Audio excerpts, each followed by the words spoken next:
नमस्कार प्रिय श्रोताओं, हर हर महादेव। जब जब श्रावण मास आता है, पृथ्वी पर भक्ति की बाढ़ सी आ जाती है। हर तरफ महादेव की गूंज सुनाई देती है। सावन मास सबके हृदय के अत्यंत निकट है। यह महीना श्रद्धा, तपस्या और समर्पण का प्रतीक है। क्या आप सभी जानते हैं, यह वही मास है जब समुद्र मंथन हुआ था और कालकूट विष बाहर निकला था। देवता और असुर उस विष से व्याकुल हो उठे थे। तब सभी देवगणों ने भगवान शिव की शरण ली थी।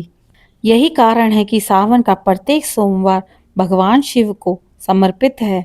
इस मास में भगवान शिव की पूजा करने से भक्तों को असीम पुण्य, स्वास्थ्य और सुख की प्राप्ति होती है। सावन मास के इस पावन महीने में हम सभी सुन रहे हैं एक पौराणिक कथा। आइए सुनते हैं। कृपया मेरे साथ इस कथा में अंत तक बने रहें और भगवान शिव का आशीर्वाद प्राप्त करें। शिव पुराण में जुड़ी कथा के अनुसार शिलाद नामक मुनि हमेशा तप और योग में लीन रहते थे, जिस कारण वे अपने गृहस्थ जीवन को समय नहीं दे पाते थे। शिलाद मुनि के योग और तप में व्यस्त रहने और ब्रह्मचारी होने के कारण उनका वंश समाप्ति की ओर था। ये सब देख उनके पितरों को चिंता हुई। तब शिलाद मुनि ने संतान की कामना के लिए देवराज इंद्र को अपने तप से प्रसन्न किया। शिलाद मुनि ने इंद्रदेव से ऐसे संतान का वरदान मांगा जो कि जन्म और मृत्यु के बंधन से मुक्त हो, वह अमर हो। लेकिन इंद्रदेव ऐसा वरदान देने में असमर्थ थे। उन्होंने शिलाद मुनि को भगवान शिव से वरदान मांगने को कहा। शिलाद मुनि ने फिर कठोर तपस्या की और भगवान शिव को प्रसन्न किया। शिलाद मुनि की तपस्या से प्रसन्न होकर शिवजी वहां प्रकट हुए और उन्होंने स्वयं पुत्र के रूप में प्रकट होने का उसे वरदान दिया। शिवजी नंदी के रूप में प्रकट हुए। इसके बाद शिवजी ने माता पार्वती की सम्मति से संपूर्ण गणों और वेदों के समक्ष गणों के अधिपति के रूप में नंदी का अभिषेक कराया। इस तरह नंदी नंदीश्वर बन गए और शिवजी के वरदान से नंदी जन्म के बाद मृत्यु से मुक्त और अजर अमर हो गए। शिवजी ने नंदी को यह भी वरदान दिया कि जहाँ उनका निवास होगा वह नंदी का भी निवास होगा।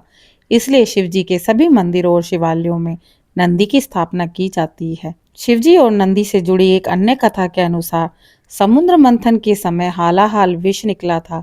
संपूर्ण संसार की रक्षा के लिए शिवजी ने स्वयं इस विष को पी लिया था, लेकिन विषपान करते समय कुछ बूंदें धरती पर गिर गई, जिसे नंदी ने चाट लिया। नंदी का ये प्रेम और समर्पण देख भगवान शिव प्रसन्न हुए और उन्होंने नंदी को अपने सबसे बड़े भक्त की उपाधि दी। इस तरह नंदी भगवान शिव की सवारी के साथ ही उनके सबसे बड़े भक्त भी कहलाए जाते हैं। इस कथा से ज्ञात होता है कि भगवान शिव अपने भक्तों पर असीम कृपा करते हैं। भोले भंडारी कभी भी किसी को निराश नहीं छोड़ते। हिंदू धर्म में कहा जाता है, ये पावन सावन मास, इसी मास पापों का नाश करने, पुण्य कमाने, शिव कृपा प्राप्त करने का एक अनमोल समय है। सभी संतगण यह कहते हैं कि सावन मास केवल पूजा का नहीं बल्कि आत्मशुद्धि और शिव भक्ति में लीन रहने का महीना है। इस मास ग्रंथों और स्तोत्रों का पाठ करना बेहद शुभदायक माना जाता है। कथाएं सुनना, शिव मंत्रों का जाप करना अत्यंत फलदायक माना जाता है। जातक हर सोमवार को दीप जलाकर शिव ध्यान करें। ध्यान, जप और आरती अवश्य करें। गंगा या किसी पवित्र नदी में स्नान करें। यह पापों का शमन करता है। गरीबों, ब्राह्मणों, साधुओं को भोजन और वस्त्र दान करें। झूठ, कपट, द्वेष पर निंदा से दूर रहें। यथाशक्ति ब्रह्मचर्य पालन करें। शिव के साथ माता गौरी की आराधना करें। विशेषकर कन्याएं, उन्हें सौभाग्य आशीर्वाद प्राप्त होगा। हर हर महादेव। आशा है आपको ये कथा पसंद आई होगी। अपनी श्रद्धा व्यक्त करने के लिए चैनल को लाइक, शेयर, सब्सक्राइब करें।